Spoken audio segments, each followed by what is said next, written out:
Hello and welcome to a brand new series of the RP series. Series 8, Round 1 here at Kyalami. New changes are coming in this season. GT4 is gone. A safety car has come into the fray. It's all looking very, very interesting. And with these changes, I'm sure that there will be a good amount of drama. I am Husky and I will be one of your commentators today. I am joined by Jack, who is with me in the commentary booth. Hello everyone. How is this wonderful day going for people? We have some clouds over sky and we have some cars on the track, so something's definitely going to happen and we'll figure it out over the next about hour and 45 minutes, I think. Yep, qualifying is to come. We're currently in the final few minutes of practice here at the South African circuit, once famed for its Formula 1 calendar appearances, now famed for the endurance race that GT undertakes every year here. And it's a track that I think is going to give us a lot of drama. It has in the past for RP series and endurances, and it's just a gift that keeps on giving, really. So, Jack, yeah, what is up? Let's quickly talk about, because it's going to be quite a very, very useful point in the season, this season. The safety car, the 999 Aston Martin GT4, piloted by Gons, our favourite non-qualifying expert. Yeah, it is a interesting addition to the series. So it's going to add some moments of the race where people might think, oh, they're in third, they're in second, they're on recovery mode, they're just going to survive the next 15 minutes. Suddenly a safety car can completely change what they have to be prepared for. It is another layer of unpredictability to an already unpredictable type of series where many different people put their name in the hats for the win. This is going to add such a different level of just experience for both watching and driving. Yeah, exactly. You know, a safety car could come out, especially, you know, if the weather's not great, or even anything can happen that can really bring a safety car out. And it just really neutralizes the race, and it gives, I don't know, to me, every time I've played a game where there has been a safety car and it's come out, my brain's gone, right, this is essentially now a new race for the rest of it. Let's capitalize on this as much as possible. And I'm sure drivers who do very well at race starts will be very much looking forward to safety car periods if they come. Yeah, especially if someone does happen to have an off themselves, maybe some close battling causes them to lose a few positions. You don't have that loss of hope or anything like that of not being able to get it back. And especially with the first race that we're introducing it properly is a wet race. That's going to add a little bit of extra chaos to the mix. Just something to look forward to, in all honesty. Yeah, and I think it is going to play a pivotal role. But with the practice coming up close, let us quickly shifty our way to someone that's on track so we can have a look at what we're in for this season. Actually, I think that's practice over, so we'll soon be going to qualifying. Yeah, and yeah, as you said, it's just GT3s for this season. So that means one block of qualifying, that's your lot. So these people that just drive GT3s, they're normally used to finishing practice, having that little bit of break, maybe tweaking some settings, but with the conditions as they are, and they look like they could be getting worse, you need to get straight out, get a fast lap in, and hope that's your lot. Yeah, exactly. You know, there used to be a period of the 15-minute GT4, GT3, which in that time, you know, especially with the weather being how it is in this race, when it was the two classes, as we see a 63 car there go for a bit of a slide at Cheetah. That was a very nice one. He didn't collect it into the barrier though, so that's good. And the pit lane's right there, so handy. But no, as I was saying, the old 15-minute split aside, when you're in a GT3, for example, you'd have to wait 15 minutes where the track could change completely. Yeah, and now also we're up to now 20 minutes for a qualifying period, which that extra 5 minutes, that is an extra full run for every driver. So a mistake on a run is less punishing. The conditions, it looks like it's a bit drier. Still a wet track, but no active rain. So potentially a line might get cut out through qualifying, and that extra 5 minutes might come in handy. And what we're going to do, Jack, are you able to see my stream over on our voice chat, mate? Yes, I can. It is running at a crisp 144p, but we'll deal with it. Lovely. Well, it gives you an indication sort of who I'm watching at the time. We're going to jump on board with the 27 car as he comes out of Sector 1. And just have a little watch here of both the steering wheel, his feet, and also, the track itself. Because I always like to do these onboards. It gives you a good idea as a viewer of what the track looks like, almost from a driver's perspective. Obviously, we're in the other side of the car. But it's close enough, Yeah, and it's, as you can see, it's not as overcast as it was during the short practice that we've had this afternoon. But yeah, it's still not a dry track. Definitely gonna be out there on wets. Gonna keep an eye on it. These will be some very important Slater laps, and we're probably gonna see the lap times fall for this entire qualifying session. And when I say that, a little bit of a wiggle and a little bit of an off. When the track's wet, you've got to take it a lot smoother. I mean, cars do have TC and ABS, but they're not going to save you from every situation, are they?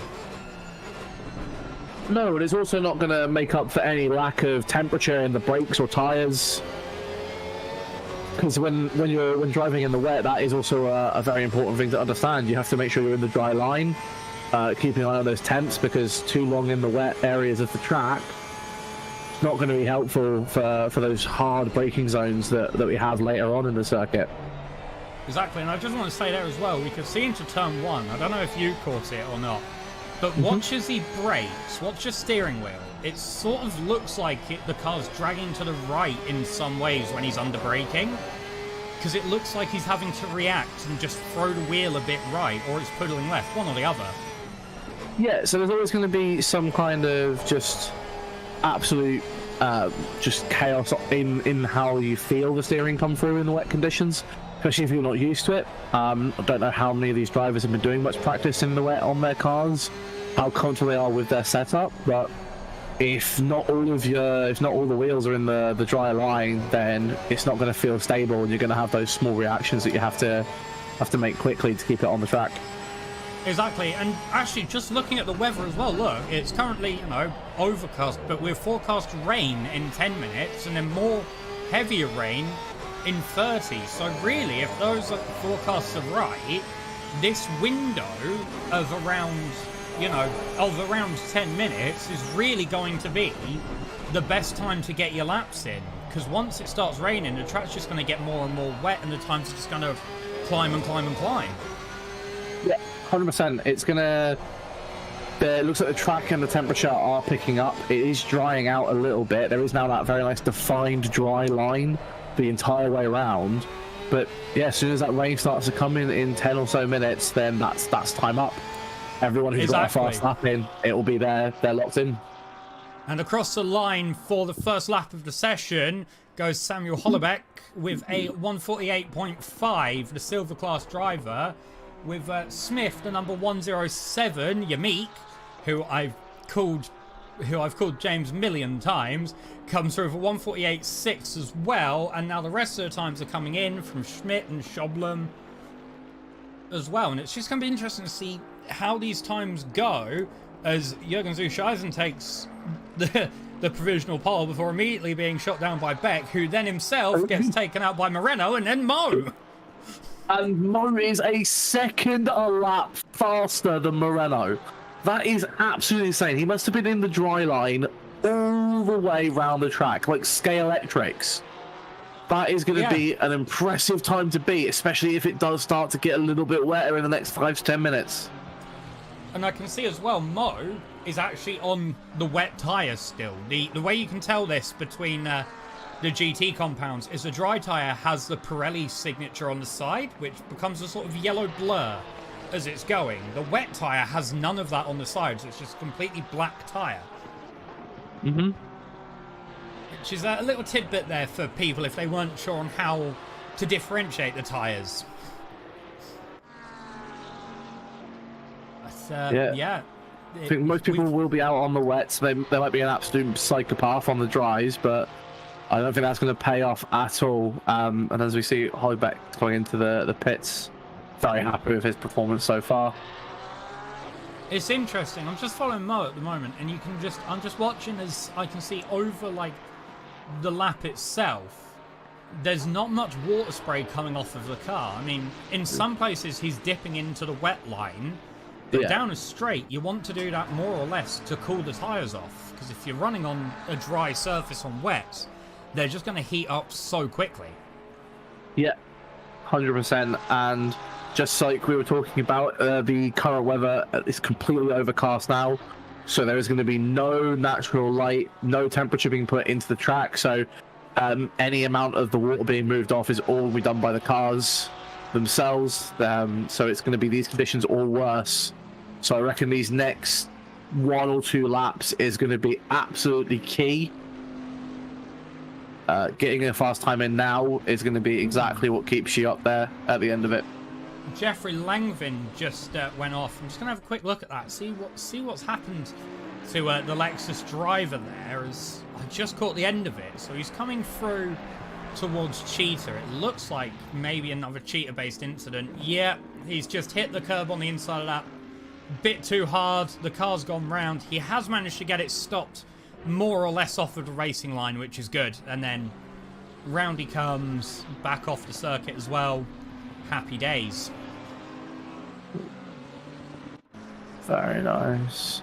I was just looking at not much of a not much of a change in the standings. Thomas Jack coming up into 3rd, also with a nice 1:47.2. Still though, no one even coming within no one within half a second of Mo. No, and not even just within a second of Moreno, which to me is surprising because normally these three are bumper to bumper at almost every track, at almost every weather condition. Like, they are three of, I would say, our closest matched rivalries in RP as these three drivers, Mo, Moreno, and Jack. They just bring such interesting racing when they're together on a track, and hopefully we'll see a lot of that today and in the season as a whole as it goes on. Yeah, absolutely amazing people as well. Speaking of the one person we would expect to join them up there was Townsend. Just 2 thousandths quicker, or 200th, sorry, quicker than Thomas Jack on that lap. And like we said, with the track conditions as they are, I wouldn't be surprised if it stays like that.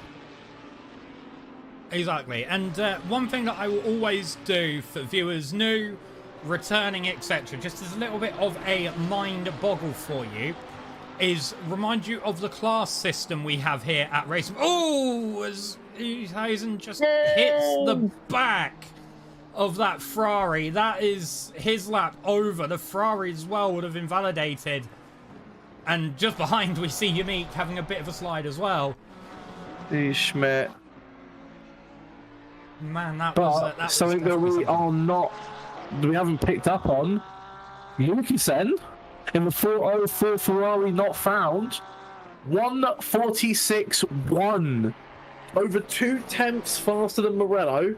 The closest we've had to that absolutely insane lap from Robin Moe. Now in the pits, probably could just chill there for the next 10 minutes. Not going to get much faster than that. But as I'm actually looking at the timing, Robin Moe is a 10th up on his best lap so far, and that is climbing as he goes through the final sector. He's lost a bit of time there, but it is salvageable through Cheetah, I feel. If he gets the line right through to the final corner, he may actually be able to extend that a little bit. It is going to be on a knife edge, though, I feel, between if it's an improvement or not. It doesn't look like it's going to be, but it will be close. And he's just slowed up. Exit, yeah, but speaking of not a bad exit, Moreno coming out of the final that hairpin at the top of the hill. He's got a little bit of traffic in front of him, but he is a 10.5 up on his best. Thomas Jack 7/10 up on his best. They have somehow got faster in the actual wet weather. That is insane. And the rain has started to come down again, so the final few moments, really, the final lap or two of the most ideal weather we'll see is now coming to an end. And you can see he's right up the bumper of Langren, of the Lexus as well. That is quite... we'll call it drafting in this scenario. And across the line, stays P3, a 1:46.4, so not an improvement. And as you stated, this man here, Thomas Jack, number 13, wins PP Racing. Let's see how we go through Cheetah. Lap time not invalidated, kept it just in. Final corner. He's lost time, no. Final He's corner. Lost a bit of time, but he's not. Is he going to lose enough? Where's he going to end up? Is it going to be P4, P3, front 2 rows? P4 gets that second row. Gets a little bit above Harrow Fiedlack as well. Oosthausen. Wow, that was a absolute insane lap, considering it was in worse conditions than the first lap's put down, and he is 5/100ths behind Moreno. Also, what I would like to say as well, Moreno has the session best Sector 1 at 32.05, which is just over two tenths quicker than Robin Moe was, and it seems to be Sector 2 really where he's been slower than Moe in all of his laps combined, because even Sector 3 has been quicker than Moe for Moreno as well over this session. So looking at the sector times, Moreno has quicker sector times than the two people ahead of him in all 3 sectors. It's just not being able to put them all together in one lap. If he could get his best sector times in all 3, he would be on pole right now. I don't think though we're gonna be seeing that, because the rain is coming down, the track is wet, and for the remainder of the session, we're gonna be in rainy conditions as well, which not ideal for a qualifying session. But I bet the drivers who have got their good laps in early have gone, oh, that's handy. Hubble just improved by 1.5 seconds at the drop of a buzzer and gets on the 3rd row. Yep. A 1:47.1. However, I think that might have been Rubel's first proper flying lap. He's been caught up with some traffic from what I've noticed on the track map the last 10 minutes. Yeah. But that is an absolutely insane lap from such a young driver.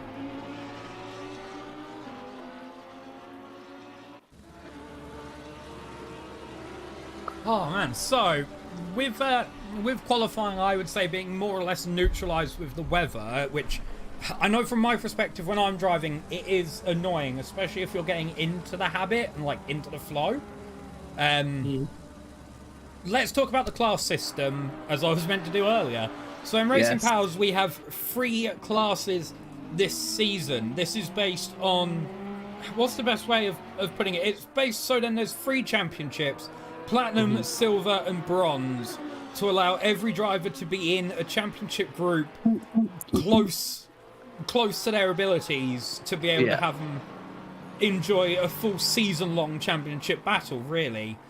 So as you can see on the timing tower, we've got the white background with black numbers, that is Platinum, the grey background with white numbers, which is Silver, and the red background with black numbers, which is Bronze. Essentially, it boils down to 3 races, in a sense, doesn't it? Because you're not battling for overall position, in a sense, you're battling for position in class. Yeah, and also some bragging rights as well. There are going to be some drivers that can position quite well in the class above them, and that is always going to be a good feeling for them. But yeah, the most important thing is being first in your class. That at the end of the season will give you that championship that you're all fighting for. Exactly, and it makes it, at least in my opinion, being, as I will be, a driver from the next race onwards, it's quite nice because it means that most of the people in your class, if not all, are going to be closely matched to your own ability, so you should be able to have a season-long fight with at least one other driver, most likely 2 or 3 in a sense, which means that you're not sat there in, let's say, a single class system where it's like you're mid-pack and it's like, well, there's not really much point because I'm not going to get much better than this, if that makes sense. Yeah, it also means you're not consistently comparing yourself to Robin Moe or Thomas Jack, which could do wonders for your confidence when you're comparing yourself to drivers of a similar experience and skill level. I compare myself to Thomas Jack all the time, but not in pace. I think it's a healthy thing as well. It means that if people want to join the series, but they're not too confident that they'll be able to be, constantly fighting for those front rows, they can still have races. They can have that competition that gets you prepared for those faster times. Exactly, and we've seen as well, a lot of drivers who have started in bronze, for example, and have moved up. For example, Toby Long, he was in bronze a couple of seasons ago, and now he's a pretty confident silver driver in the races that I've seen him in so far, which is great. And that's one thing I love about Racing Pals as a whole, is we have all the drivers who do get the help to improve through the practice sessions that are run now and all of that, which is great to see, isn't it?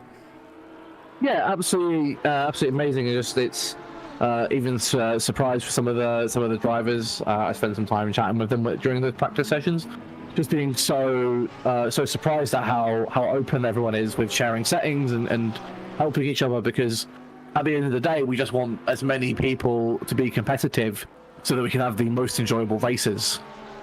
There is no reason to gatekeep knowledge. Speaking of knowledge, I don't think Pierre Moreno was thinking that much putting the car sideways in the wet, but it did look absolutely spectacular for a few seconds there. But no, yeah, absolutely just wonderful to see. And the amount of variety of events that we now can put on, and everyone can find something that they're going to enjoy.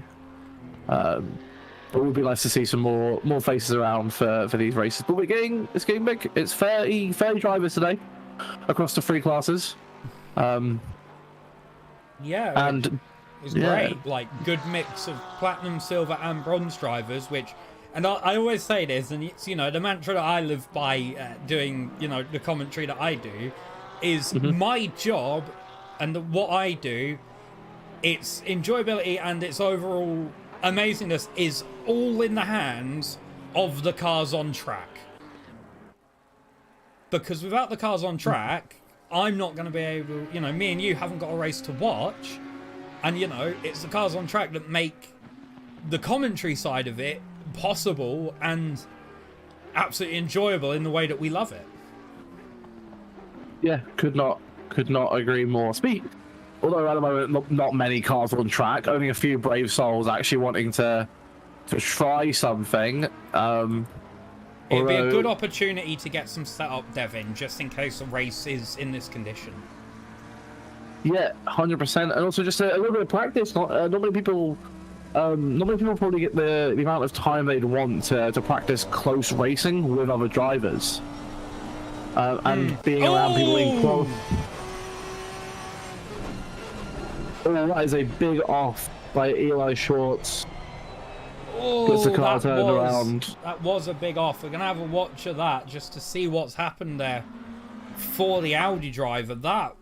We just about caught the end of that on the live showing. We're just going to go back to replay now and watch it. He comes into the downhill right-hander. Very fast part of the track. Normally very close to flat out the entire time. The car's just lost it under him. Yeah. He snapped back to recover, and the car's caught all of the grip in probably a slightly drier patch, and just put him straight into the wall. Wow, that is one of those things that I've had them happen to me before in endurance races and sprint races, and most of the time, your instinct is to just try and catch a slide as good as much as you possibly can. But then when you hit that bit of grip and the car grips, you can't do anything about it. Your reflexes know what to do, but the car's just had other ideas. Okay, so with qualifying time officially over and everyone out on track a second slower than their best, I think that's going to be our final qualification standings.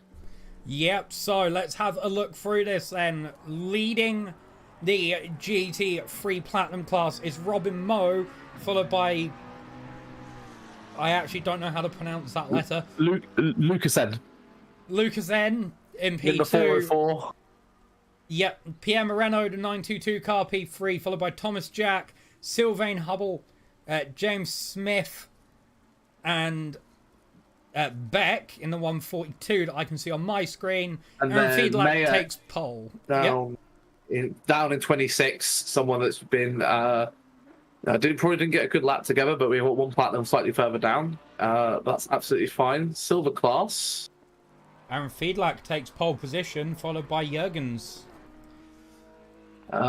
Bungus himself in the Lamborghini in ninth with Long couple of row behind him, and then we've got the rest of our lovely silver class, and some really high up bronze drivers, Schwartz and Kloos, battling up there with the top of our silver category in that third category. So less of a third class drivers, more just where they're currently sitting. Yeah, and it's a testament really for drivers and, you know, for the range of skill that we have in RP, of the fact that even you can see down in, you know, 19th through to the end of the grid, a good mix of, you know, silver drivers smuggled in with the bronze drivers as well, which just shows how close the bronze and the silver class actually is in terms of qualifying pace. Yeah, 100%. Let's have a look, see if... Yeah, and I think between Schwartz, Long, Kloos, and Beck, there was only a few tenths in it, from what I can remember from the last of it.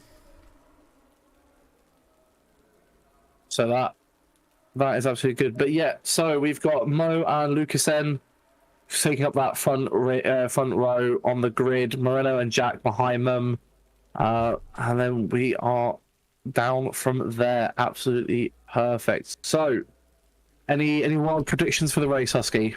Anything you want to put your name to now before we see it later?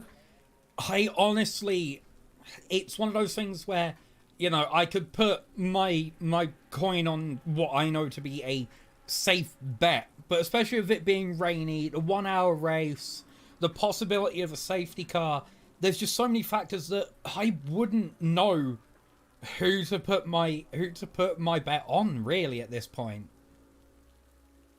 No, that is kind of where I'm at with it as well. I think we are going to have a very measured and controlled start to the race, because I think everyone is going to be being very careful around that first corner, and then all of that caution is going to go to the wind. We're going to have an hour of absolute chaos, and I am living for it. Exactly, like, I'm sure Kyalami in the dry brings amazing racing in my experiences. In the wet, with that extra level of unpredictability and extra factor that the weather brings in, we are going to have an amazing race today. I can just feel it.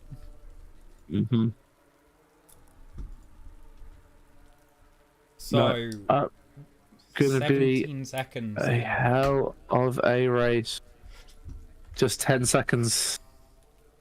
And they will be on that formation lap. Looks like it's not going to be clearing up for at least 30 minutes. So the first half of this race is going to be full wet the entire time. And it all depends on if it dries up enough for people to, A, be able to pit onto dries on their first and only pit stop, or whether or not they're going to have to go onto dries at all. It's definitely one. I'm sure after half an hour, if it remains dry for half an hour, it will have to be a consideration of going on to the dries, because the wets will just get absolutely hot and hot and hot. And as you know, with tyres, when they overinflate, the middle becomes a sort of peak, doesn't it? And that limits your contact patch even more.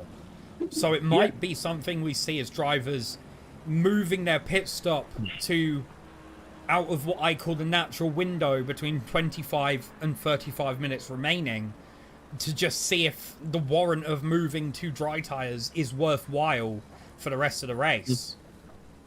And it's going to be a massive indicator of the experience of some of these drivers, knowing how long they can survive on these wet tyres in those dry conditions before they have to pit.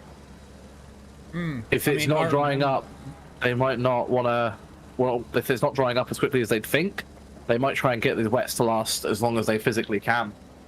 It's really, when it comes to a situation like that, obviously not saying that we're going to get it in today's race, but it's a very good talking point. It's a risk choosing to stay on, and it's a risk choosing to change as well, because if it changes in either direction, if you go on to dries and then the weather forecast changes, because ACC's weather forecast isn't perfect, it can change, which is something they do simulate. You know, if you go on to dries and then it changes to wet, you've made another pit stop. Same case as if you think, I'll go on to another set of wets, and then the rest of the race is dry, you've lost so much time that you might even have to make another pit stop anyway. Yeah, and we've seen it in so many races of people either risking to go on the dries a little bit early because they think there's a dry line, going on too late, and having the opposite problem of just nowhere to keep the tyres cool. It's going to be, without someone in their ear to let them know exactly what's going to be happening, they're going to have to make that judgment call quickly and decisively as they all start lining up 2 by 2, ready for the start. I just want to bring attention to the second row of the grid, Moreno and Jack. I am sure these two are going to be wheel to wheel down towards turn 1 and probably through the first lap or two, as these two normally are in every race I've seen them together. They have just been so closely matched when it comes to race pace that I'm sure these two on their own are going to give us a very good show. Oh, 100%. And Fiedlach and Oosthuizen right behind them. If they can catch up, we're going to potentially have a four or 5 car fight for third within a couple of laps. Exactly. As we come round the final corner towards the timing line, I get to do my favourite thing. Let's see if I time it right today. As they come towards the start-finish line. I will get it. He's got it.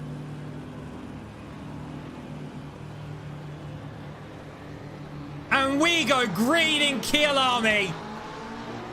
And already you can just hear the rumble. Amazing launch.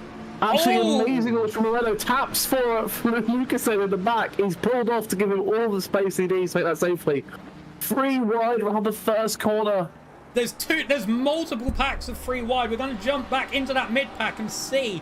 You can see ahead as well, Hubble and Fiedlach together wheel to wheel. Oosthuizen's gone on the inside. A bit of contact, but they are still side by side together, which we were expecting really off of the start, weren't we, with these two drivers?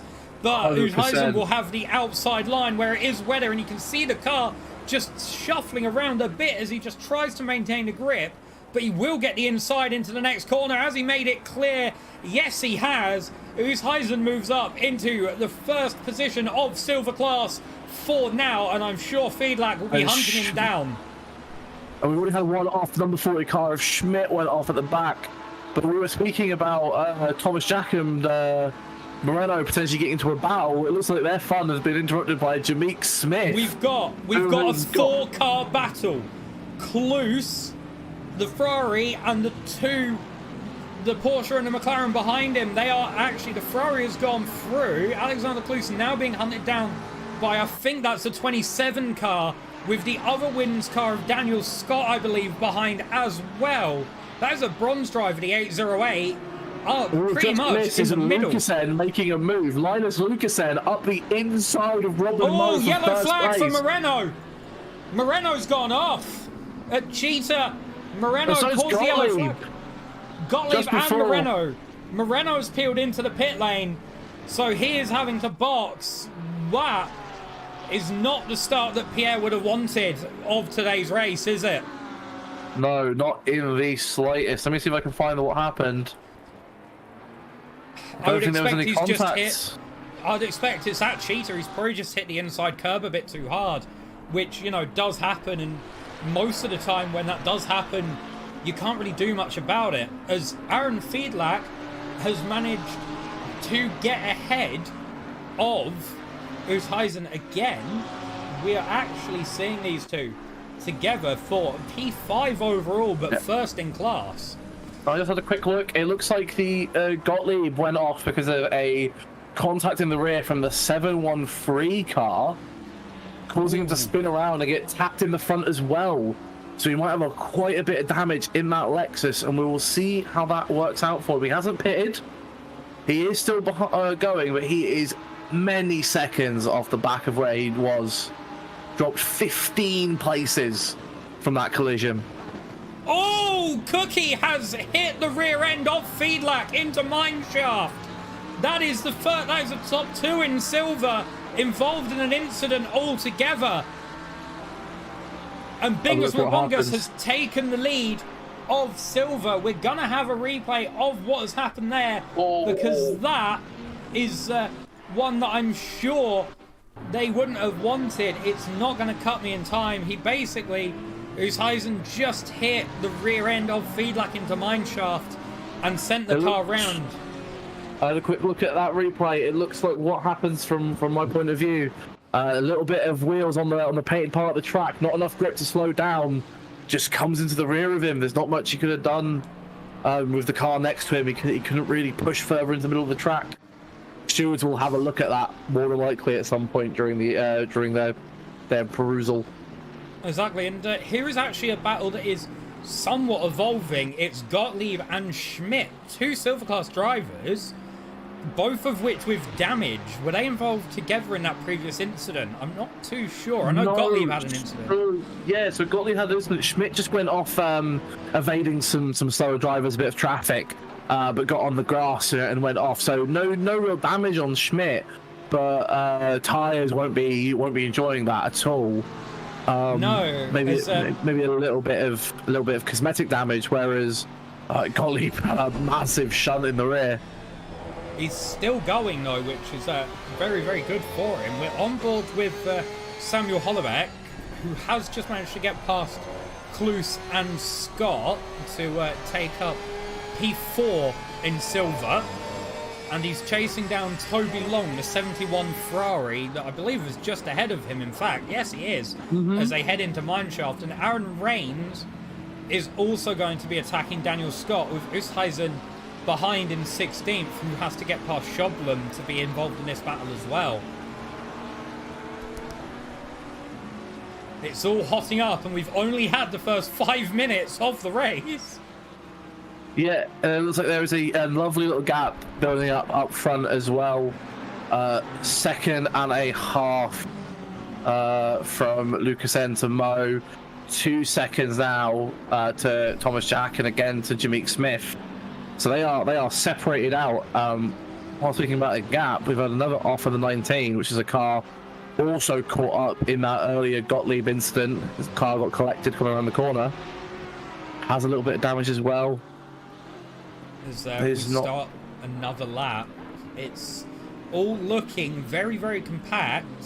Oosthuizen has managed to get up behind Rains and Scott, and also Ryan Page has managed to get up behind the 951 of Frederick Schoblum, as well as Woolrack being on the rear end of Page as well. So it's Porsche, Ferrari in that pack of bronze drivers. And then, yeah, wow, we've got a gaggle of silver cars chasing down Kloos, who are fighting in amongst themselves, and should they? Oh, it is. It's free. It's Rains. It's Scott. It's Oosthuizen, all within a couple of tenths of each other, just shifting positions from everyone else, and Kloos just holding them up. Potentially because he's getting the toe off Hollebeck. Exactly, and Oosthuizen is now looking into mineshaft. He's looking possibly to get the switchback on Rains. It hasn't quite worked, and he is being more careful there, I would feel, from his earlier collision with Fiedlach, which took them both out of podium contention for the while for silver class. Yeah, and our last update on the lead, Robin Moe was about 1.8 seconds behind Lucas N. He's now 0.7 seconds behind him. I think because they might have had a little bit of a wiggle at some point in the last lap, but one or two more of those over an hour-long race, and that is the lead gone. It's always an interesting thing, as Kloos is still with this pack, which... And there is now 5 drivers in the gaggle, all behind Mr. Long, and he is absolutely not going to be lovely. He looked like he was going to try down... He is trying down the inside of Toby Long, though. He's going to try and follow Hollowbeck all the way around, and look at this. Close, safe racing. Bit of contact between the two. Daniel Scott is taking the opportunity, but he will have the outside. That is not something I would have expected to see as a bronze driver getting the elbows out that much with the silver class, which is brilliant to see. I love it. And then, too much in taking out the McLaren of Daniel. Oh, Daniel Scott falls down out of that pack, no fault of his own. And now Kloos, after having to slow down for that, has got Shoblem back up his bumper as well, which is a Battle 4 class position too. So that is something that has actually negatively, I'd say, impacted Kloos, because now he's got to have the defending and maybe the attacking to try and put a car between him and Shoblem as he looks to get it into mineshaft on the McLaren. It is close. It will be a straight line run. It is close for Kloos, but he has the right. He's on the left-hand side of the track, so he's going to have to brake a little bit more to make it. This is, I'll tell you something, this has been absolutely amazing racing from Kloos so far. He has been properly keeping up with the silver drivers around him, and he's actually, I think, making Aaron Reigns get his elbows out a little bit just to try and defend from him as even Fiedlach tries down the inside. Oh, contact! And it's the same incident again, just not able to slow down in time. You have to give yourself the space. Essentially, in the AMG, in these conditions, it does not like them. On another lap update for the leaders. Same gap, just under a second for Mo, but he has just put in the fastest lap of the race, a 1:46.587. So that is an incredibly quick lap from Mo, especially with the amount of fuel he'd be carrying this early. Brilliant. Also, can I just turn our attention quickly to the leader of the bronze class, Eli Schwartz, the 38 car from Formula Friends, currently in P9 overall. He's got a car gap of 4 silver cars to Page, about 8 or 9 seconds to his nearest class contender. Yeah, he's got a good amount of time. He's also the silver cars around him are not gaining, and he is gaining on Langevin ahead of him. So there's a chance that he's going to be right up there with the top of the silver class. And that is insane. There was the offs. There was the offs for the leaders of the silver class that we have to take into consideration, but that is still, insane. Even then, what I always say about it is people go, oh, there's offs and this and that, and it's like, yeah, but the making of the best drivers is being able to capitalize on those situations and see them coming and make them work to your benefit as much as you can. Speaking of the best drivers, Oosthuizen and Long in that middle silver pack, they are tenths from each other starting this lap. Just 11 minutes gone, and we've already had so much action. Kloos gets Schloben silver down the pack. He's now going to try and build that lead up from him, work his way up to Walrack. We're going to see. Will Oosthuizen try down the inside? We won't know, because we're now with Shoblem, who is defending from Aaron Reigns. This is for position overall, so he is perfectly in his rights to defend that position and to try and catch up a bit more to Kloos further ahead as well. But I'm not too sure if Shoblem is making the right choice, because defending does cost you time. Well, and Oosthuizen putting the pressure on Long causes them to make a slight mistake, back end out, but keeps in front. Has to brake so hard to not crash into him that he has to give the position. Can he hold the inside though into the first part of the chicane? It doesn't look like it. That was some very good racing there by Oosthuizen, who gets a bit loose on the rear end, but he's managed to save it. To Mineshaft. It really is. Let's see. Is Toby Long going to try it? No, I think that's a smart move, in my opinion. Yeah, if he can stick behind Ushausen, get that slip, it'll give him a bit of space for Fiedlak to not have him be under pressure at all. And they can kind of work together now to chase down that top 10 positioning. And the yellow flags just count for Kloos, who is backwards. Who's round? Yeah, he's round. We're going to get a look at what's happened there for Kloos. This is out of mine shaft. Has he had... He's been turned over the front of Aaron Reigns into the barrier. He's come across him. I don't know. Well, again, another thing for those responsible to look at. And we've also got some in the pits. Eli Schwartz and Langvin are both coming into the pits. Well, you can see on the track that dry line is definitely forming, and the track is also getting damp as well. Pierre Moreno came to the pits earlier on after his incident into Cheetah. So we might see drivers just trying to capitalize on this dry running for, half an hour, it says, until the wet weather comes back. So maybe it's the best plan now to just go on the dries, nurse it a little bit for the next couple of minutes, and make up all the time that you can on people who are staying out on the wets. Yeah, but from what I can see, the dry line it's not there at the moment. It's as dry as it was in the first part of qualifying, which we still saw people going out on the wets. And the couple people that did try out on the dries did not get very good times in. It's going to be an interesting one. It could be, though, a move for the future in terms of the race. Like, you might have to nurse it, as I said earlier, for a few laps before the full benefit comes in. But when the full benefit comes in, your tyres and your brakes should be in temperature. You will probably be back in your groove and able to capitalise on it so much more effectively than if you changed as you'd be getting to that point. As Kloos has got stop-go 30 as well for speeding in the pit lane.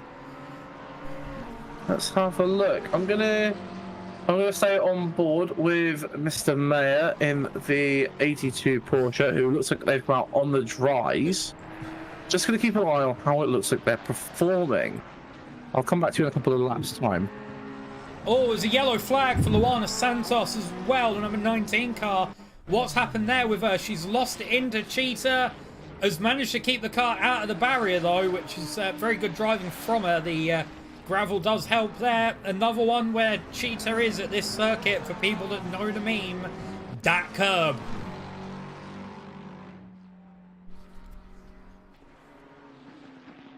As, more drivers are coming into the pits. Philip Schmidt has moved up in the silver class. He's remaining out on the wet tyres, it seems. So it is going to be... It's a hard one to really guess, isn't it? Because you never know what's the best choice. Yeah, or if the drivers do think there is a dry line forming and they're the first ones to get in there, so like Eli Schwartz, who was saying was in an absolutely amazing position in that 38 Audi. If he's made the right call, then this is going to be a class-winning effort from him, potentially. Exactly, as we see Jeffrey Langvin going up the inside of Eli Schwartz into turn 1. It's only a move for on-track position, not for class position, but it was a good move nonetheless. And I think Eli realised it wasn't the race he wanted to have, gave a lot of room to that Lexus and took the wide line. And yeah, everyone's happy in that position.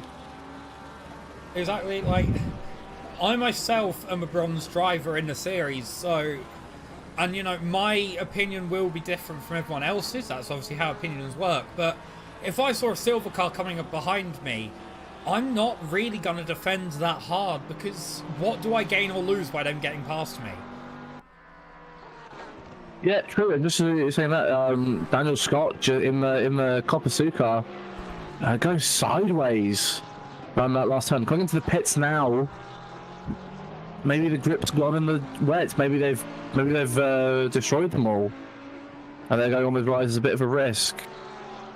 The track is greasy now, and we've still got a bit of time, I think, until the rain comes back, because the rain doesn't hit and you're immediately on wets. There is a window now with the 1.9 update as well, So it's going to be very interesting to see what happens, but many cars are going into the pits. I mean, you can see the green squares appearing saying that these drivers have pitted.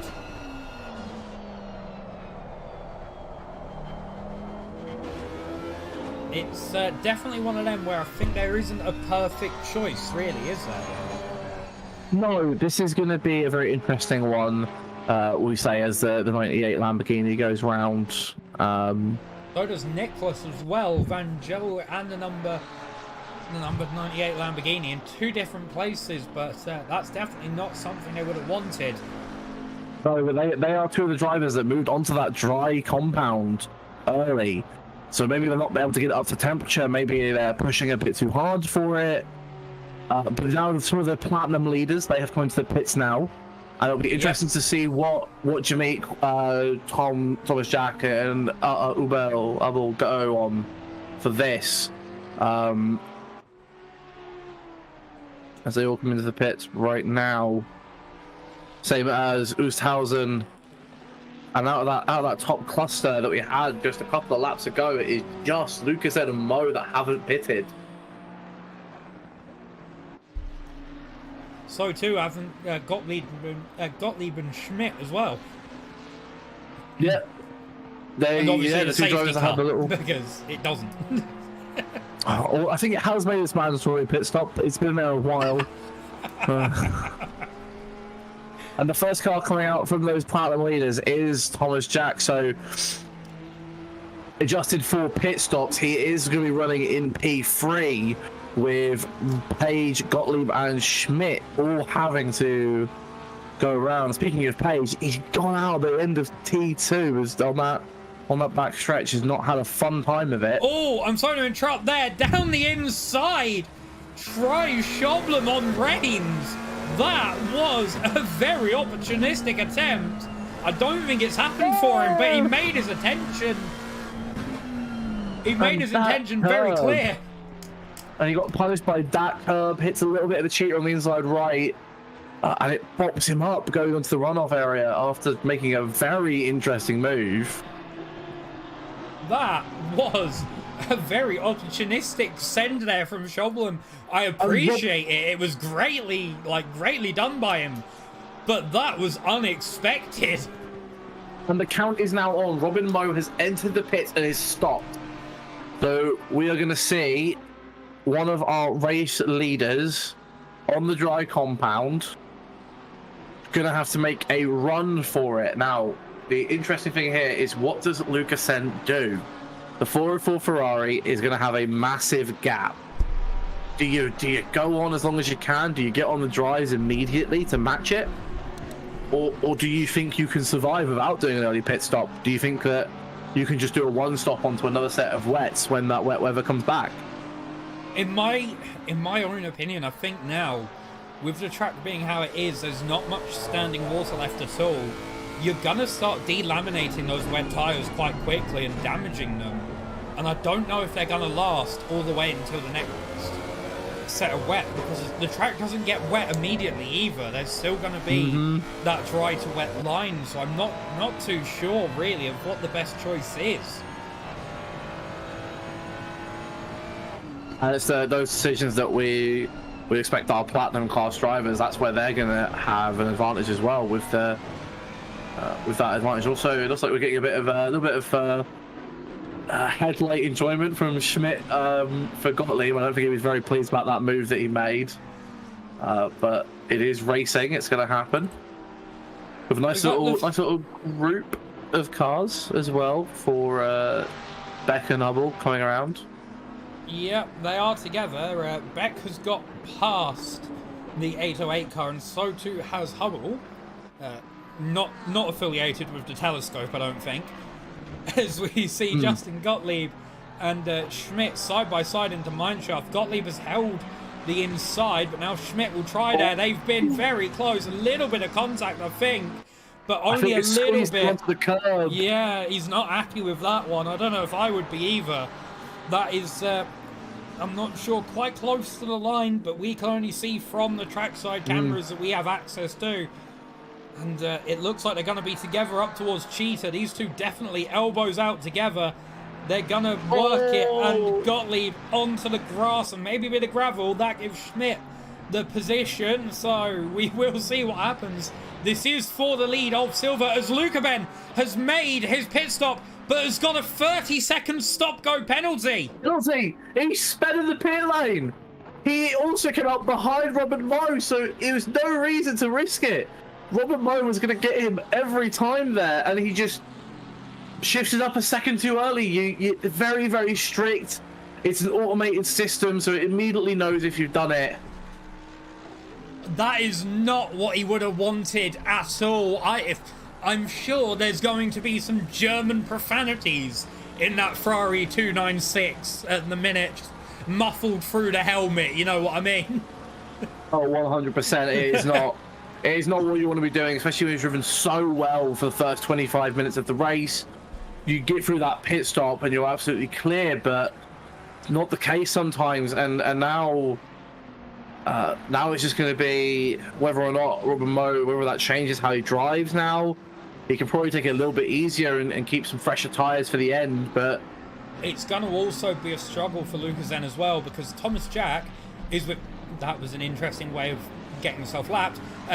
Thomas Jack is within that 30-second window by quite a way, and I think maybe two will be Beck and Hubble.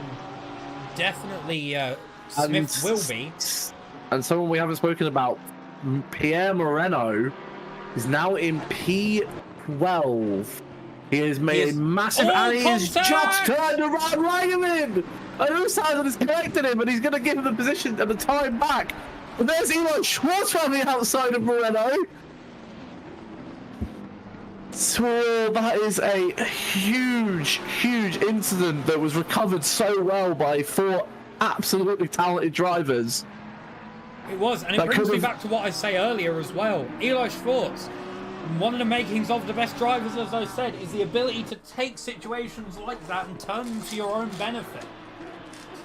Yeah, as we were just speaking about it, Lukasen is in the pit serving that penalty, and Moreno and Ushausen and Wagner and Schwartz are now going to be ahead of him by a large margin.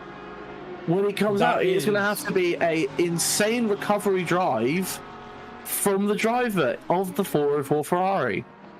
That is, honestly, as both me and you race occasionally, you know, when something like that happens, I don't know about you, but I always get that pit in my stomach feeling of just utter heartbreak. Yeah, 100%. Solo races, that's on you, but I can all say is he must be feeling a bit of relief that didn't happen in an endurance race. And yeah, not just he'll have to deal with the consequences on this race, but hopefully it doesn't dishearten him for the next, because he's been an absolute worldie to see, driving against Robin Moe, one of our best drivers in the community. Absolutely fantastic to see, and it's kind of disappointing that we don't get to see that for the next half an hour. Wow, round the outside attempt there by Beck on Bingus McBongus. That almost looked like it was going to happen, but it hasn't quite come to fruition. It was, I think, maybe a bit on, but Bingus McBongus, very, very experienced driver, has managed to keep hold of overall P5, P2 in silver. However, Schmidt has yet to pit as well.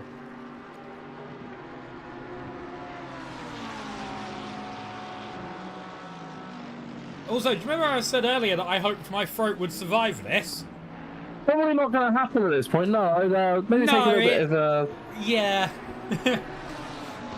Oh, contact! Beck and Bingus! Wow! That they both pirouetted almost in perfect unison, but... We're going to have a watch of that. We're going to jump on board with Bingus at Bungus down towards turn 1. We are here. Just watch out the left-hand side, because Beck comes down the inside there, and all's fine for now. Into the corner. Beck gives him a bit of a squeeze. Bongus gets on the gravel, has to come back on the track, and there's just not the room for him left. Again, that'll be another thing that will be looked at and probably dealt with quite harshly, because that is a huge off for a large portion of the race, and it now just leaves Schmidt just up the top of the rankings for silver. No one anywhere near him. No, yet he has still got a pit stop to make as well. And here is the driver who was leading silver earlier on, Aaron Fiedlak. He's now on a recovery drive from his early race incident into this corner, in fact. And I'm wondering where he's going to end up now, especially because we're still in that window, I think, where the rain could come back. Yeah, so it's going to be overcast at least until about 20 minutes left of the race, it looks like. And then from any point there onwards, it can start raining at any strength. As here comes Beck into the pit lane. It's with that damage. And I'm not sure, you know, this might happen or it might not. It looked like he was actually over pit speed, over the line, according to his dash. So that could be another issue for him. We'll have to see if it was the case or not. There is a bit of a grace period at the start of pit entries for overspeed. It does take the average of a little portion of it, so if you are hard on the brakes trying to get down to speed, it will forgive it. If you're not, then it might slap you with another stop go 30, and I think that's any chance of a high points finish pretty much gone at that point. It harps back, actually, to something I remember from a fair few seasons ago. I'm not sure if you were around at that point, but it was at Barcelona. Kyle Cook comes battling into the pit lane, completely overspeed, slams the brakes on, is still overspeed by like a quarter of the way down the pit lane, and the game goes, yeah, no, you're forgiven. Yeah, I think that has been patched out, that specific quirk. It was a little bit too generous. However, that is something for real life racing as well. If you're attempting to make the slowdown and for some reason it's just not, whether there's like there has been incidents before where there's been a bit of oil on the pit end. Oh! A long cut towards the side of Lucas, and he gets off way worse. Lucas then comes out of that pretty safely as well, and Yamik Smith is on the back of Schmidt. Mm-hmm. This isn't for class position, it's just for overall. However, he has got a very good gap to Hubble behind as well, 6.3 seconds, more or less, according to my timing tower. Giving him the flash, asking for the space, but there is no reason that Schmidt has to give it to him. No, exactly. Potentially, it might be good for his own race to maybe get behind the Bentley, can maybe lift off and coast a little bit more. He's got the speed, though, I think, to stay ahead of the Bentley through the corners. So it's an interesting one to decide. Like, if you're quicker through the corners but slower on the straights, what do you do? I think at some point, probably just before Cheetah, it might be best to give that position. Or maybe right now, yeah. Yeah, he's trying down the instant contact. I don't know if Schmidt was expecting it, actually. It looked like he wasn't expecting the car to be there. A little bit of the flashy flash, going a bit of a deep on that Team M Sport Bentley, which Yamik Smith. But it was a good move, bit of contact, but that's fine. These cars are built well enough to take a little bit of rough, really, aren't they? You know, they can't take, you know, huge crashes, but little taps. Oh, off into Cheetah goes the Ferrari of Schmidt. That is not what he would have wanted to see at all. He hit the curb at Cheetah, and it sent him round, which has cut down that gap to Bingus McBongus by a couple of seconds, but it's still really over 10 seconds between the two. But even little things like that, you know, it can give your confidence a knock, which can slow you down overall. Over 10 for sure. It's close to 20 seconds now, with Bongus being 17.5 behind Hubble, and a 2.5 second gap to Hubble itself, which will be closing. I'm surprised that Schmidt didn't take that as an opportunity to get a cheeky pit stop in. Same, however, he's on the dry. He's on the he's on the wet's a thing. Like mine's saying on the dry. I don't know. I can't quite tell. Interesting. Well, apparently we've got rain coming back in 10 minutes time. 10 minutes. There we go. So that is going to be interesting to see, as If Schmidt is on the dries, he's run the wet portion of the race on dry tyres. No, I think I think there is a line on the tyres, a yellow line on the edge of them. Interesting, because he hasn't pitted yet this race. No.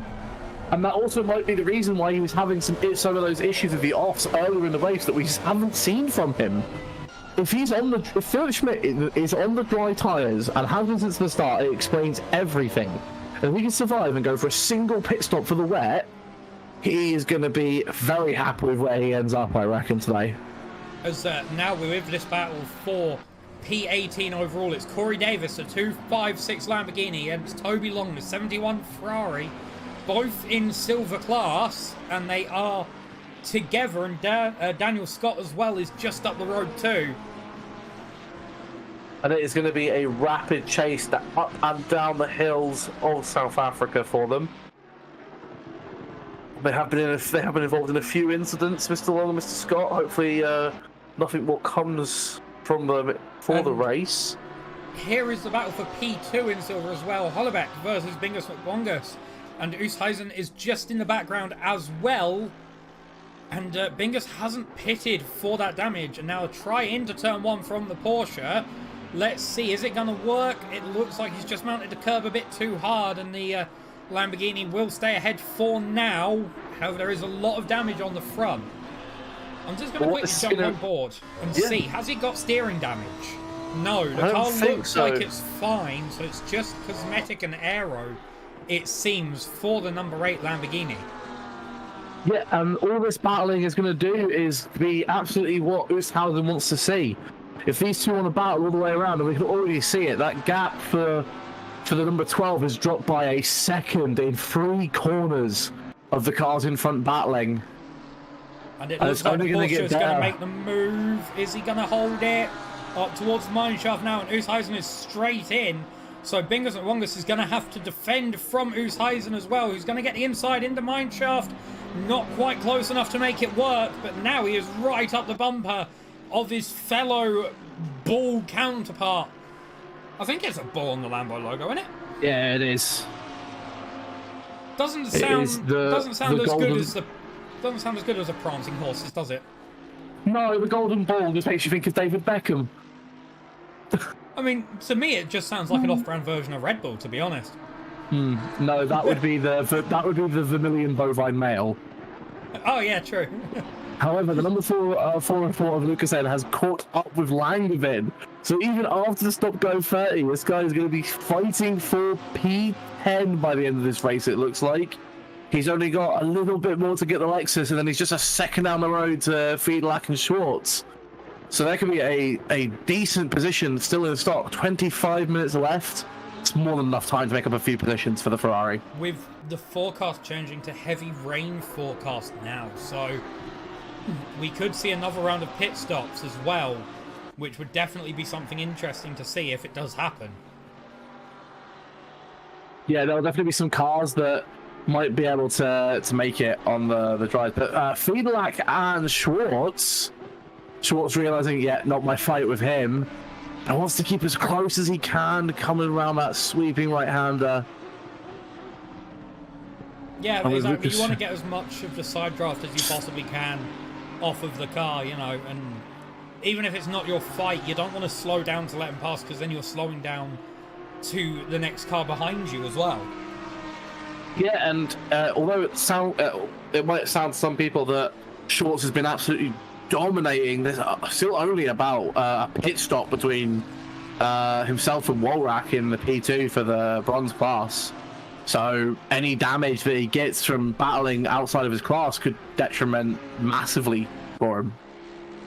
Exactly. I like to say it's like 3 separate races, but they're still on the same track and they can all affect each other, which is always something to keep in consideration of how hard, even if it's for on-track position, do I want to fight this guy? And a battle for P3 and P2 in the silver class is forming. Oosthuizen just half a second behind Bongus, who is just not able to keep up. They have been together for a long while. The number 12 car, powered by Jurgens for No Livery Racing Keck, as we see Hollebeck as well go off at turn 1, but it looks like he hasn't lost too much time off of that. No, but a little bit of momentum, especially with this long sweeping part. You need to give as much speed as you can out the slower corners, and that's something that the damage on the Lambo for Bongus is going to be punishing him for. And as we can see, Lucas N getting the pushing off feed lack nice and clean, and is now sitting in P9. Wonder where that's going to end up for us. It'll be an interesting one. This race has already had so many. It's been a roller coaster so far, and with the rain looking to be on the horizon again, I'm sure we're about to go for another lap of this roller coaster. And I'm sure for a lot of drivers, they're sat there doing their anti-rain dance, going, please no, please no, please no. I know I would be. No, I think some of the drivers, especially like Lucas N, is gonna hope the rain spooks some of the further up the field drivers for the platinum class, and maybe they don't need the wets and they can stay out and make up for that stop go.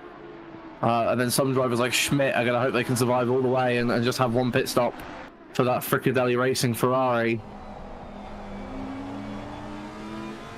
Always an interesting one, isn't it, when there is the possibility of rain. To me, when I'm driving, if there is a possibility of rain, it always adds a little bit of doubt into the back of my mind, which can affect my driving, and I'm sure I'm not the only one.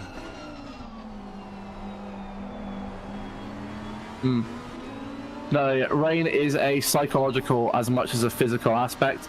These drivers would have been seeing the carnage around them in the wet conditions earlier, and they're just going to try and keep themselves out of it for the next 21 minutes as Ergens Oosterhausen comes up with the outside, but just not close enough to keep it stuck, with Lucasen coming up, who's going to potentially try and play spoiler to these two having their fun, and is going to want to get past them real quickly. But these two are absolutely locked wheel to wheel together, and they're not blue flagged either, so they're under no obligation to give him any position, any room, really, and just go about their fight how they want to. But will we see Oosterhausen try up the inside of mineshaft? It looks like it's on for him, but once again, Binga sets that car in the middle, just makes it work, but then leaves the inside open, but Oosterhausen still doesn't look like he can capitalise on it. And the Ferrari just not able to find the space to get a good exit to get past them, because he's going to try and follow up the inside line of whoever gets it, but all that means is just there's no space to go around, and a little touch, and the racing is still there. No, it's not. It's gone. Oosterhausen has taken the position. Bingus had to close off and come into the pit lane, as we have a yellow flag as well somewhere. It's for the 990 Hiro Kurakami Helios Community Racing HCR car, the glorious Nippon Steel of the what's it called? The Nissan. The Nissan. That's it. Yeah. You knew about this. You knew about it being Japanese, and it's the only Japanese car. Is there a Honda? I've never seen a Honda drive in GT, so we'll say there isn't one. Oh, and the rain has come back. The rain has started again. So it's going to be light rain for the next few minutes. So that light rain on the 10-minute forecast was only around for a couple of minutes' time. And then we're going to get slightly heavier rain, and there is a potential of it getting torrential towards the end. But less likely to see that unless for some reason that we have another couple of rounds of pit stops. So let us keep an eye on the pits and what tyres people are coming out on. 3 cars have gone into the pits. Long gave us a McBongus that I can see, and obviously a safety car, but that doesn't really help, as McBongus is reversing for some reason. It's a pit again. He's come out of the pit. There we go. He's come out. It looks like he's still on the dry tyre. He's still on the dries. I think he was set up for the dries, and we're seeing if he could reset.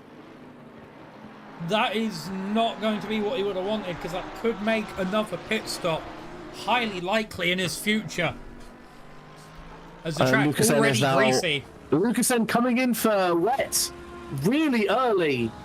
Also trying to get an undercut, and he thinks it's the best bet. So let's see. It's a smart idea. with the Eli weather Schwartz follows forecast. him in at the front of that bronze pack. Sorry for cutting off the Husky, but it seems like those two drivers are going early and often for these wet tyres. Let's see what they come out on. I mean, what I wanted to say there was, did you see how quick the track went from fast to greasy? How quick is it going to be going from greasy to damp and then damp to wet? I mean, look, Mayer already having a little bit of a slide there down the hill. So I think already the dries are starting to struggle a little bit with these conditions. And Mayer actually gets the move on Moreno, who also goes wide. Yeah, even more cars. I think that's Robin Moe coming in from the lead into the pits as well. Schloben, Scott and Reigns all went in. Lucas out on the wets. Eli Schwartz about to be out on the wets as well. It's going to be a very, very interesting last 15 or so minutes for us. That is Thomas Jack staying out. Potentially going to risk it on the dries or will he come in next lap if he thinks it's not good enough. Hubble in there as well. We're seeing Schmidt also come in. The number 8 of Bongos also having to come in for wet because of the settings of his previous pit stop.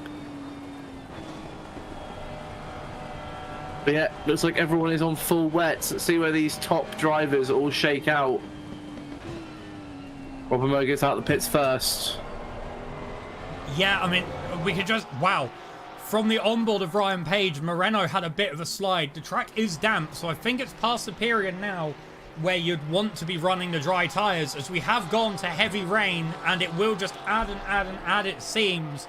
So it looks like the people who came in early for the wets might have actually caught the worm, as, yep, goes deep, the two cars there who are on the dry tyres. So I think it's definitely time now to come in for the stop. Yeah, it looks like Moreno, it was one of those drivers on his last pit stop, went in for the wets and was driving in the slightly dry conditions with those on, and is now, once they start to cool and get into that operating range, he is going to be flying up the standings. Thomas Jack, I'm just keeping an eye on him as he comes round right-hander towards Cheetah. Is he going to dip in the pits, or he's got a 40-second gap to Robin Moe? He's coming into the pits now. If he potentially goes for a splash and dash, has got to stop go 30. Oh, another speeding in the pit lane. He's shifted now to try and get out right behind Ulshausen, and he's just cooking too much with his gear shifts. He wouldn't have wanted that at all. I can feel him on that one. You know, you see the car that you're battling just go past, and your immediate reaction is floor it, dump the gear and go, but in the pit lane you can't. Okay, Robin Moe about 15 seconds behind Thomas Jack. Is he going to go for it? Not sure, as we're with the battle between Fiedlach and Ulshausen. Fiedlach got a good little drift there out of the Audi, and he has managed to hold it, but it has cost him some time and definitely some momentum, which in that corner is what you need in spades. All right, Thomas Jack now leaving the pits as Jameek and Hubble are now coming through Cheetah, and the final corner. He has made absolute work of this pit stop period, and is now into second overall on track. No pit stops, no weird tyre, anything. Thomas Jack is your second place driver. Number 77 car of M Blessing also getting a stop go 30. Tom is a very, very good tactician when it comes to pit stops. He's been quite able to figure out a strategy off the top of his head when things change, and it very much shows how well it's worked for him so far this race. And as Aaron Fiedlach, he's coming into the pits, he's on wet tyres. Did he potentially forget fueling? He's got that stop go 30. Oh, of course, Fiedlach is going in to clear it. See where he ends up then. That pretty much leaves Schmidt. We just see Daniel Scott there up the inside of Mayer. That was a brilliant move. Sorry to cut you off there, Jack, but damn, that was a very good one. Oh, very nice.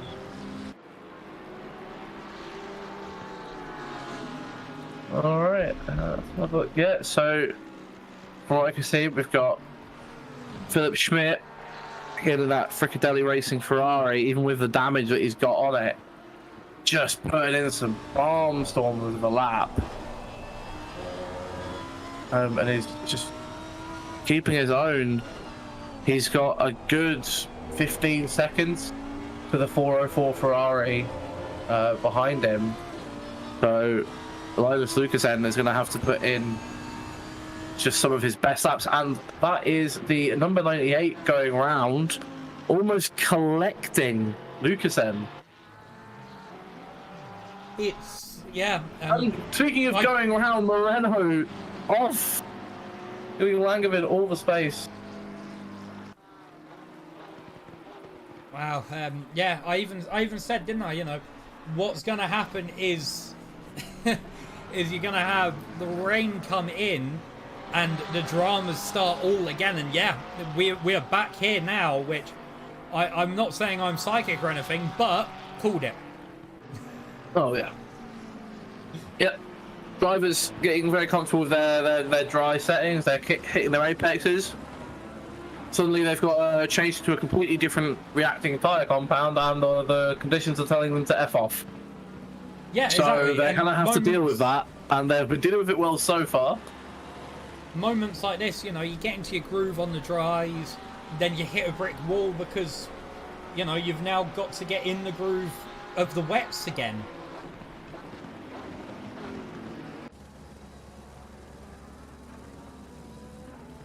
And it looks like, yeah, some nice gaps forming. There's a little bit of Wallrat getting a bad exit. And I think Mr. Rains is going to want to capitalise on that on this lap. Try and get clear of another bronze driver. Give himself some air up to Eli Schwartz, who is actually catching Moreno. There is a car between them on the lap, but it's not going too badly for him in the moment. No, exactly, and that is, I would say, a testament to Schwartz. I mean, he's this race been mixing it with the Platinums and the Silvers. You know, that is a very good showing of what he is capable of.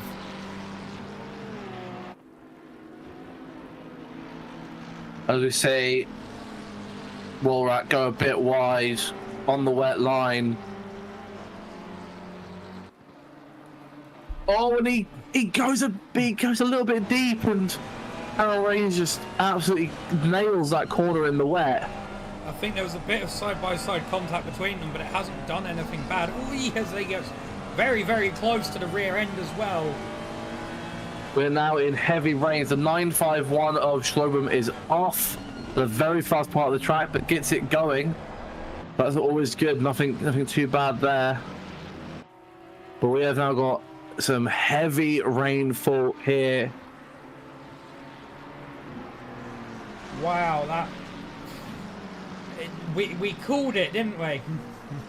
Yeah, as soon as we saw that 30 minutes that increased rain, we knew it was happening.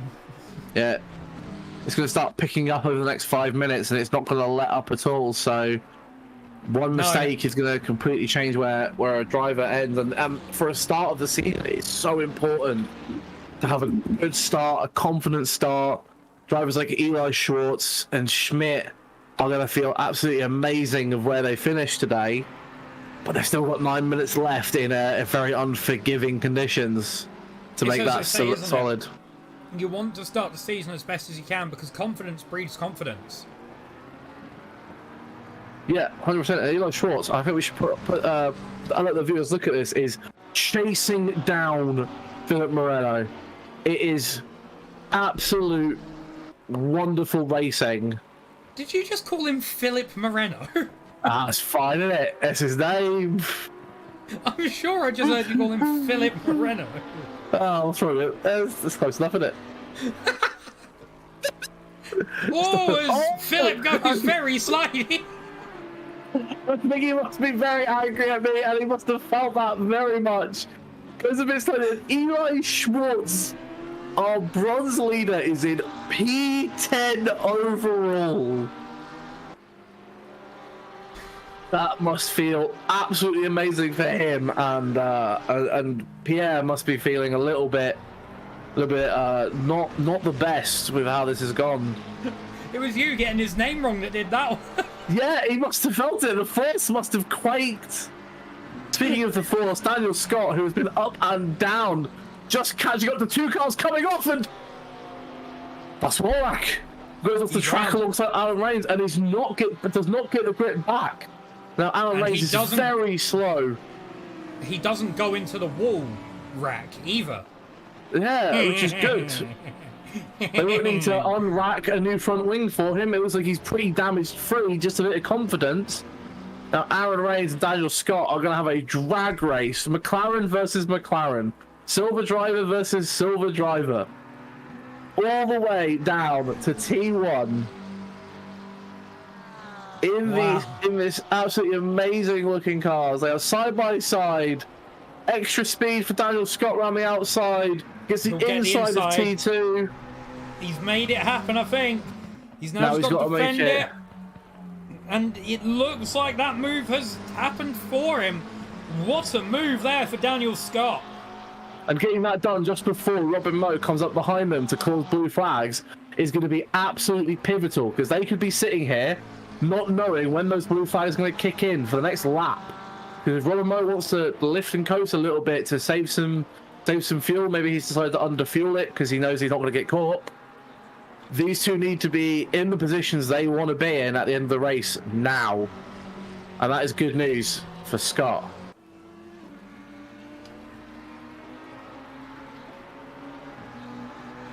You see, they always say, you know, the minute the weather changes, all plan and all strategy goes out the window, and so too does all predictability as well. Because it changes so much when the weather does change that you'd never know what's going to happen. As we see again, Reigns. Same as last lap. That's what happened to the two of them last lap, but Warwick did not get any grip out of it, and Reigns was able to. Just that Ferrari not enjoying being anything except perfectly settled. And now the blue flags come out. Oh, Mo's going to catch these two, and Reigns coming to the inside, let Robin Moe go, but that is lost him enough time. Though, that is not good. What I will always say with being lapped is, in reality, I think Reigns has probably been lapped in the best place on the track. Because now, wherever Moe comes up to Scott, it's going to cost them both time, which is going to give Reigns time back. Yeah, it's a good place. Also, you know, I could see he was trying to get to that left-hand side out of the exit, but the car wasn't letting him. Once he got to the left-hand side, it was easy. But yeah, Scott needs to give the blue flag position now, because he doesn't want to risk getting a time penalty after the race for not obliging by blue flags. Plus, look how quick Mo's already caught up to Scott as well. There it is. He's going to get the inside, which is going to cost Scott some momentum and possibly give Reigns a little bit of time back and a little bit of hope as well. And Lawrence backwards on the back straight. Well, gets it turned around. Sorry, but yeah, just yellow flags coming out in random places again. Yeah, and it's what happens, doesn't it? When the weather comes, you know, you hit an overly wet bit, you try and correct. You then hit a dry bit and you snap. We saw it earlier on as well, didn't we? Yeah, and especially this track has so many runoff areas that in the dry are absolutely perfectly safe, but in the wet they become dangerous, and they can cause you some massive issues. And that is heavy rain. That is, I said it earlier, I didn't mean it for blind, but there was potential for it to be torrential, and it has got to that stage now. And just Reigns and Scott are absolutely loving. They are probably the closest battle we've got on track right now, and it is for P5 in the Silver Championship, which is a very good start to a season, really. Mid-pack, and you can quite easily claw up as well from that position. And it's also going to just feel great that they've both had so many incidents that could have cost them a race, and that they've stuck in it, and they're going to both get decent points paying positions.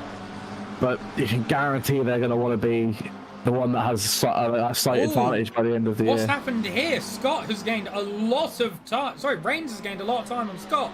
Gets the inside. This will now be a run down as well. I'm not too sure what happened there to Scott, but Reigns has been given a very, very nice window to catch up to the 31 McLaren. And Daniel Scott gets a switch back as well. That entire downhill right left section is essentially one big corner for momentum purposes. And Daniel Scott does not have the speed on the exit of the first half, but can brake later because of that, and there's less issue with the aquaplaning that you might have, that kind of resistance to the brakes, and can get it right alongside for the second half, and is still in front. Absolute wizardry. And they're now both coming up behind Pierre Moreno. I will respectfully use the correct name. Who goes deep as well. He's not able to get the action he'd want, and through Cheetah, he's just, maybe it's something with the setup. Maybe it's something to do with the tires are wearing out now. But a very, very late try down the inside there for Reigns. He wants to be as close to Scott as possible, but he hasn't managed to negate. It looks like it has done. And this looks like it might be the last lap for them as well. Robin Moe, maybe one more lap, but they are currently doing 142, 145, 148, 149s in these wet, slow conditions. That next lap is turn one as well. We're probably going to have 0-0-0 at the end of this lap for Robin Moe, and he's just in front of these two. And it does not look like they are having fun in the slightest. Wow, that is definitely something. I think, yeah, this will probably be the last lap of the race for Robin Moe. Especially with how far down, it's not immediately after that last corner for the start finish. You have to get about a third of the way down that very long straight with that slight kink to the right, but makes for some absolutely amazing races. It also means that these races can finish a lap sooner than you'd expect sometimes, just because of how the timing works. But it looks like that Porsche is set up pretty much perfectly for Robin. Almost like it's like ice skating through some of the puddles as well. It just doesn't lose traction as it gets through them. And it comes down to Cheetah. One final right-hander. Hard braking for the final left-hander. And the streak continues of Robin winning things with me commentating. What a racer that was from the Porsche. Absolutely amazing race. But let's not forget, we also have a bit of a shake-up with, even after the stop-go 30, Lucasen is only a couple of tenths behind the car in front, and is going to go to P5 overall. Like, this is going to be an exciting race all the way down to the finish. He's taking P5 from a man who is very much in the safe position for silver class. Philip Schmidt looks like he's going to come through and take the win of silver. Goes a bit deep. Lucasen tries to make the most out of it. Through Cheetah, he's going to get it. Yeah, Schmidt he's gone does not for want to it. risk it. Oh, he doesn't. But he goes bit wide. Deep. And Schmidt does not want to risk it. He's going to come home and be very happy with his win of the silver category. But Lucasen from first to a stop-go 30 to finishing 5th overall, that is incredibly impressive. That is concerning for some of the other competitors for the rest of the season. And Eli Schwartz, who is now coming out of Mineshaft, who has put in my opinion, one of the most surprising performances of this race. It has been an amazing drive from the 38 Audi of Eli Schwartz. I mean, P10 overall it looks like he's going to get, which hats off to him. What a drive he has had today. And really, I don't know about you, but he would go down as my driver of the day in today's proceedings. Yeah, not even just from a pure racing performance perspective, but being so close to so many incidents that have lost time for many other drivers and never getting himself in trouble, always being able to keep it on the edge, through wet, through dry. The pit stop timing was one of the first ones in, so had that extra bit of knowledge. Yep, Eli Schwartz is my driver of the day as well. Exactly, and now, without further ado, we'll wait for the remainder of the drivers to come through, which they have, and we will give you the results here. As in bronze class, Eli Schwartz comes through to take the win, followed by Woolrach, Shoblem, Page, Klus, Kyalami, Zor, Nicholas Angelou, Blessing, Santos, and Rowe, with Kenny, I think, Santos, Rowe and Kenny did not finish this race, with silver class being won by Schmidt in the 42 Ferrari 296, followed by Hollebeck, Oosthuizen, Langvin, Scott, Rains, Fiedlach, Davis, Long, Bongus, Gottlieb. And then in the overall, Robin Moe comes through to take the win of the Platinum class, followed by Thomas Jack, Smith, Hubble. Lucasen comes through P5 in Platinum after his stop-go 30. What a drive from him. Pierre Moreno comes through in 6th, with Mayer in 7th, and Beck did not finish today's race. So what we're going to do now, and Jack, you can take the lead of this one, we're going to get him in. Your bronze winner of today's race, it's Eli Schwartz. Congratulations on the race win. What an amazing drive that was from you today. Thank you, sir. I very, very much appreciate it. It was a hell of a lot of fun, I gotta say. That was incredible. Like, we had strategy, we had weather changes, we had great battles all around. We were up in the other chat helping out with Langevin and Davis and Santos. Those guys were kind of helping me through it too. We were all kind of doing strategy together. So it was just, I mean, I couldn't ask for a better race. Absolutely wonderful drive from yourself, Eli. So yeah, congratulations on winning the bronze category. How does it feel to come in and be so clear of the next driver in your category? I don't know, honestly. It's you know, in the past seasons when I've done this, it's always kind of been a fight to get on the podium. So I mean, it would be nice to maybe have the field a little bit closer. I don't know if that was because of the weather or just kind of the first race and everybody's getting the shakes out, but it feels good, you know. Feels good to get that first win. I know it's been a long time coming for going through the past 2 seasons, so it's just nice to be on the top step. Nice. And also, yeah, with that gap being so big, you had a lot of really good and clean fights with drivers, even from the platinum class. That must have felt really good to be able to go toe to toe with them and not really come off looking any worse.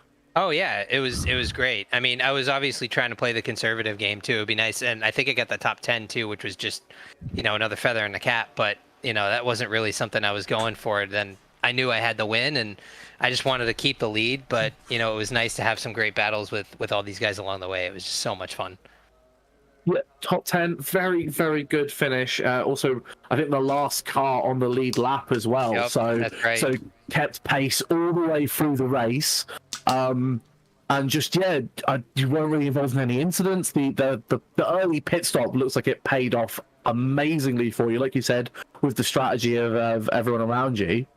Yeah, I mean, that the early pit stop was, you know, that was kind of the whole team kind of went with that, because a lot of us were we happened to get on the server, the practice server, when it was sort of like that. It was kind of in the crossover period, so we kind of had a lot of experience with that, luckily. And we're all like, okay, it's time. You know, it's going to be dry for the next half an hour at least. Let's push. And then once we saw the weather change, you know, we always kind of had we were kind of saying, let's maybe have 2 stops in our back pocket. We don't really know what's going to happen. But sure enough, the rain came back, and, you know, we just had the right timing the whole way. So it's good.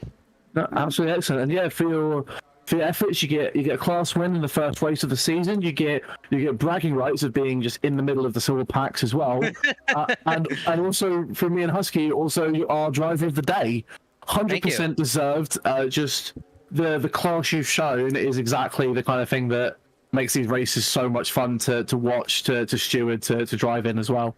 Thank you. Yeah, I appreciate that. And I mean, that goes for all the guys too. I mean, I couldn't we couldn't have that sort of racing if it weren't for, everybody else sort of doing the same thing. Everybody was super clean, racing the hardest I've ever seen everybody race, I think, here. I mean, at least maybe that's because I've never really been in the middle of it, but, it's super, it was really super great to have that hard, clean racing. So, yeah, definitely appreciate it. Looking forward to more. Absolutely excellent. Any last words? Any shout outs you want to make? You mentioned a few of them. Any extra people you want to put the onus on for this? Yeah, I mean, just for the team, Langevin and Davis and Santos, just kind of we're all talking each other through the strategy. That was just fantastic. And, everybody around me, I can't really think of names off the top of my head, but everybody around me that we were just going kind of wheel to wheel all the way through. And it was just, I appreciate the clean racing and yeah. Well, thank you very much. Your bronze class winner for the Kyalami race, Eli Schwartz. Congratulations. Thank you. Congratulations. Absolutely excellent interview. Such a charismatic gentleman as well. Yep, and we'll get more of that now as we bring in our overall race winner and winner of Platinum class, Mr. Robin Moe. Hello, Robin. Hello, Huski. So, a win in Platinum, overall, did very well. How was it from your perspective? It's been a really difficult race, to be fair. Like, I was sweating the entire time because I never knew what to do with the strategy. But I think in the end I did the right call. Yeah. With the weather changing, what was your idea? Did you start on wets, go to dry in the middle, and then go back to wets? Yeah, so when I was sitting on the grid, I decided to pick wets, but I was keeping an eye on the weather forecast, and it looked like the rain was only going to stay for like 15 minutes or something, maybe even less. I can't quite remember. And so I was like, either I drive through this on wets for like over 20 minutes, or I go to dries. And to be fair, I should have pitted earlier, but I wasn't P2 at the time because I lost the lead to Lucasen. And I was just trying to cover off whatever the other guys around me did. And then I saw Tom pitting, so I was like, yeah, okay, I think it's time to go to dries. And later on, same thing, I was leading and I just wanted to bring it home easiest way I could. So I was like, I guess I have to pit again because, the people around me are pitting. So, but yeah, it turned out to be the right strategy. It was faster than staying out, I believe. No, it was an absolutely amazing performance from yourself, Robin. Did make the joke at the end, but it seems like we are cursed together for some reason. Whenever I commentate, you always do absolutely amazingly. Yeah. What was your reaction when you saw the stop go given to Lucasen after the first pit stop? What was going through your head? That was an interesting one because he had the pace on me the entire time, like faster in the dry, I think. Got the fastest lap of the race as well, faster in the wet to begin with. I was struggling at the start. I overpressurized my tires and I was just struggling with the conditions. And then I had this, I don't know if you saw it, but I had a slide on the first lap into the downhill braking zone. And at that point, I was just punching myself that I lost it so easily.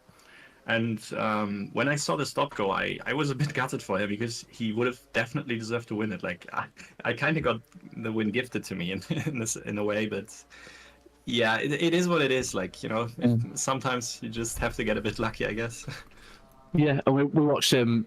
All credit to Lucas, and the fight all the way through the pack as well after serving the penalty was, it was just great to see that as well. But yeah, for yourself, it's a good start to the season.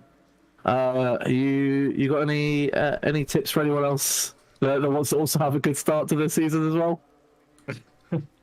Well, I don't know what kind of tips I can give away here, but it's one of those races, it's not a race where you can, prepare yourself for, really. It's just you have to deal with the conditions the best you can. And it seems like this season will throw a lot of randomness at us with the safety cars and, everything can happen. Like this race, imagine we had a safety car. What would the strategy have looked like? So yeah. If I have any advice for anybody, like, I think you just have to read the conditions to perfection because it will be a bit more random than it was the last couple of seasons, especially with the weather and, different pit strategies from race to race and so on. No, that is absolutely perfect. Yeah. So, any final thoughts? Any shout outs you want to make, Robin? Anyone that you appreciate for this one? Yeah, GG's to Tom. Like, the McLaren was a bolt in the dry, and he dragged it to P2 in this. That's quite impressive. And yeah, GG's to Lucasen for the comeback. And thank you guys for the commentary. And Jack, stick around, please. I need to win some more, okay? I might see if I'm able to stick around for the season. It's been really fun. So yeah, the races will continue to be absolutely insane. I expect the platinum class this season looks absolutely stacked with some of the best drivers we've got. Anyone you're personally keeping an eye on outside of the normal folks? Well, Lucasen had scary pace today, so I'm a bit, I'm worried about his pace going forward. He's the only one in the Ferrari as well, like, in this top group that we have. Yeah. A lot of Porsches, but yeah, in general, I have to look at what the guys do that are in the same car as me. So Dark and Simon. Simon is on holiday, I think that's why he didn't show up this time. Yeah. But, those guys are basically what I measure myself against, I think. That is absolutely fine. Well, thank you very much for joining us this evening, Robin. Congratulations on your win in Platinum, and congratulations on the overall win. And look forward to seeing you race in the upcoming races for us. Yeah, cheers. See you next time, guys. Adios. So that pretty much leaves us with no more interviews, because like the silver winner is not wanting to join us, which is absolutely fine. So I will love you, gentlemen, and leave you, ladies. Oh, it looks like actually we might have one more coming up with us, so bear with me just one moment.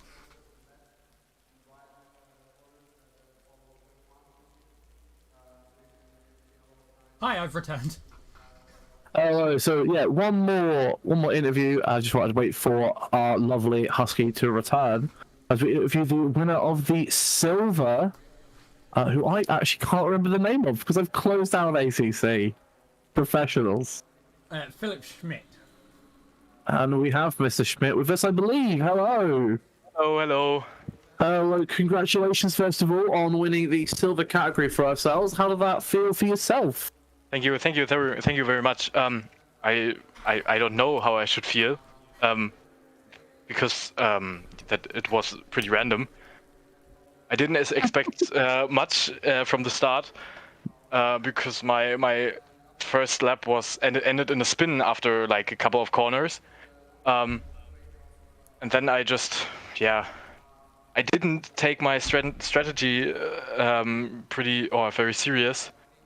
And I told myself, okay, do the best you can and just drive. And it ended up being like the perfect strategy. It turns out your strategy was to win, and you did that, so that must feel pretty useful for going forward. Yeah, it does. So, it does. Yeah, as you mentioned that spin, yeah, we saw you fall quite far back, but it looks like you powered through. Your pit stop was pretty well timed for the changing conditions as well. So how did it feel seeing yourself just slowly climbing up through the standings throughout that entire hour? I didn't make myself much of it, because I thought, okay, the race isn't over, and I saw that the rain will come again, so I didn't make myself any I didn't set myself any goal at the time, and I thought myself, okay, just continue driving, see where you are at the end.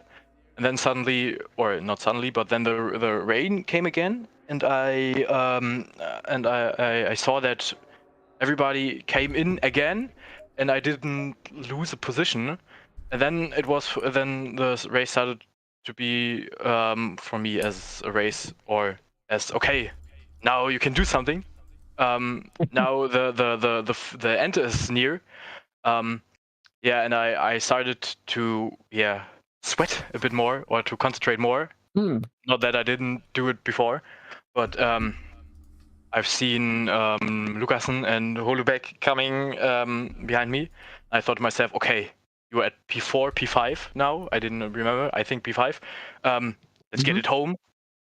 And then I realized, oh, you're the class leader. Yeah. And then I pushed a lot. Then I had a bit of unluck with the traffic, which lost me plenty of time. And then I had unlike with an lap car, which which didn't move aside. It was pretty unfortunate. I could have held Lucasen behind, but I don't complain. Starting P17 and becoming P6 at the end with such a strategy.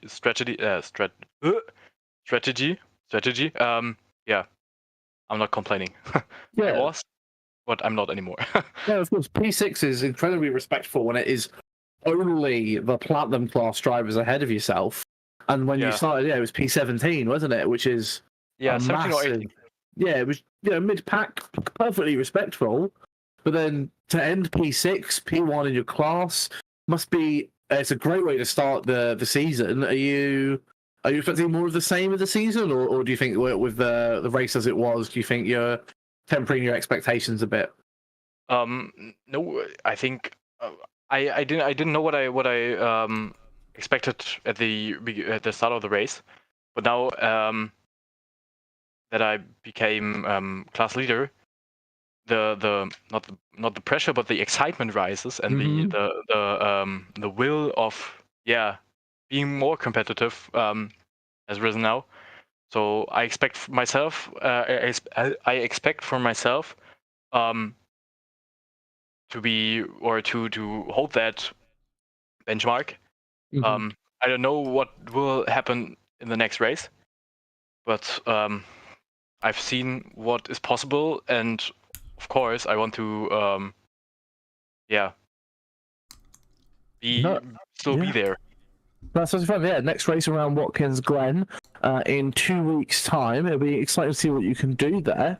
Hopefully, we'll see yourself keep that series lead, or maybe have some more interesting battles with those in your category.